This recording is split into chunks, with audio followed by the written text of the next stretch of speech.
Orang Kudus. Sobat Katolikana, saatnya kita simak kisah orang kudus yang dipersembahkan oleh Radio Katolikana. Penulis naskah Arif Setiawan.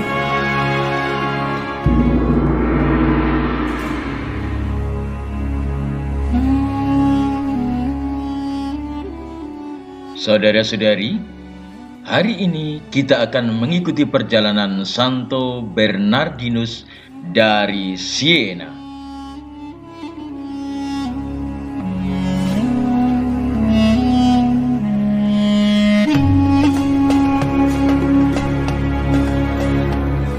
Kesalehan hidup Bernardinus dari Siena pernah diramalkan sebelumnya oleh Santo Vincentius Ferreri dalam kesempatan khotbahnya di Siena. Saudara-saudara, di antara kalian yang sekarang hadir di sini, terdapat seseorang yang nanti akan menjadi pengkhotbah besar dan akan dihormati gereja sebagai orang kudus. Dialah Bernardinus yang ada di antara kalian. Pada awalnya, Bernardinus yang lahir di Massa, Siena, Italia pada tanggal 8 September 1380 Masehi itu dikenal sebagai anak yatim.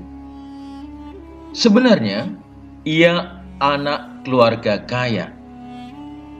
Namun ketika diasuh tantenya, cita-cita yang berkobar dalam dirinya bukan untuk mengabdi kepada harta orang tuanya, melainkan perhatian penuh pada nasib orang-orang miskin.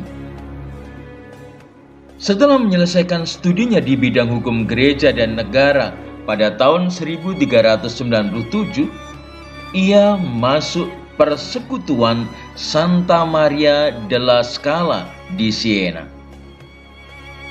Kemudian pada tahun 1402, Bernardinus masuk tarekat saudara-saudara Dina Franciscus dan ditahbiskan menjadi imam 2 tahun kemudian, sebelum akhirnya selama 12 tahun melakukan semedi dalam kesunyian di Capriola, Italia. Setelah itu, barulah pada tahun 1417 ia memulai karya misionernya di Milan dan menjelajahi seluruh Italia sebagai pengkhotbah ulung selama 38 tahun. Dalam khotbah-khotbahnya, ia mendesak penghapusan riba dan perdamaian antara kubu politik Guelf dan Ghibelline.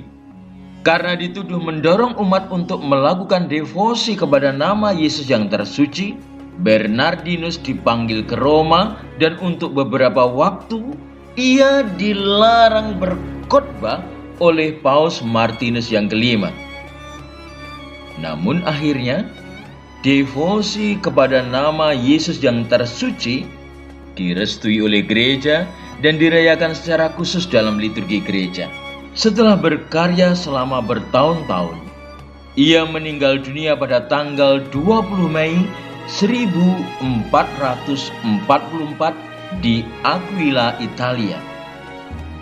Untuk mengenangnya sebagai pengkhotbah ulung, Bernardinus dijuluki Rasul Italia.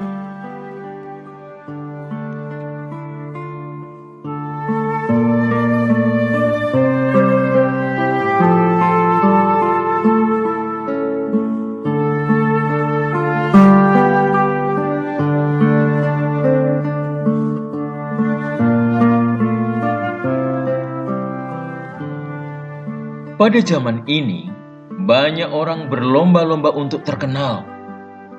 Setiap ada kesempatan, orang akan menggunakan semua cara untuk semakin dikenal, disanjung, dan dihormati. Kebanyakan di antara mereka, sadar ataupun tidak, berprinsip semakin terkenal, maka semuanya akan semakin lancar. Bila kita mengikuti bacaan Injil, ada di sana bahwa Yesus pun semakin dikenal banyak orang. Dari berbagai tempat banyak orang datang untuk bertemu dengan Yesus. Mereka ingin disembuhkan oleh Yesus dan berharap agar Yesus mengusir roh-roh jahat dari mereka. Dan nyatanya roh-roh jahat itu jatuh tersungkur dan mengakui bahwa Yesus adalah anak Allah.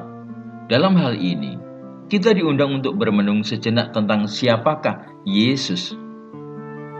Titik utama kita bukanlah pada keterkenalan Yesus, melainkan kepada apa yang telah dilakukan oleh Yesus bagi banyak orang dan kerendahan hatinya.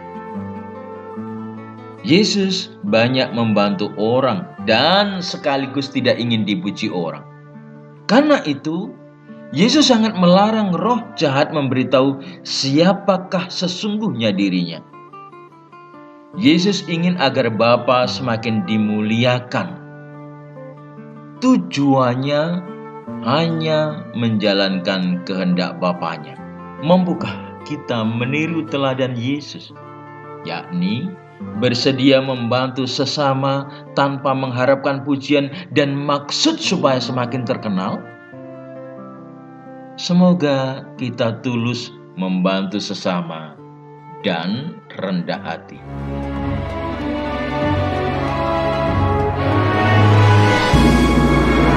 Demikian kisah orang kudus hari ini. Kisah orang kudus dapat Anda simak di Radio Katolikana setiap hari pukul 12 waktu Indonesia Barat dan pukul 19 waktu Indonesia Barat. Sampai jumpa di kisah orang kudus selanjutnya.